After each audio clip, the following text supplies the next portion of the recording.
Най-силните мъже на България и Сърбия направиха истинско шоу за кюстендилци. Те теглиха камиони и вдигаха 400 килограмови гуми в центъра на града. В зрелищното състезание, освен професионалисти, се включиха и любители. Пред погледите на стотици зрители, силните показаха как дърпат камион.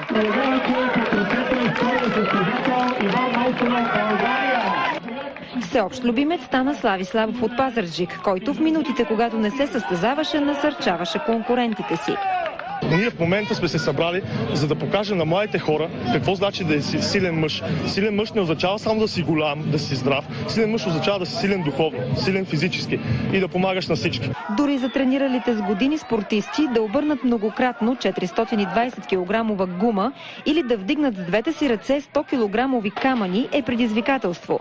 Изненадата на деня дойде от Дани от публиката, който е заякнал в работата си като строител.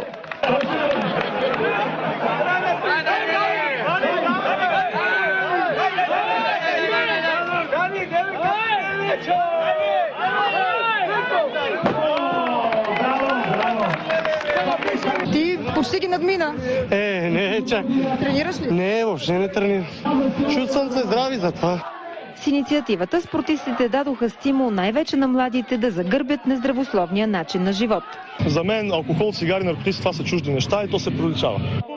Пръв стана 23-годишния Слави Славов от България, който остави назад в класацията колегите си от Сърбия. За BTV новините Ирина Жерева.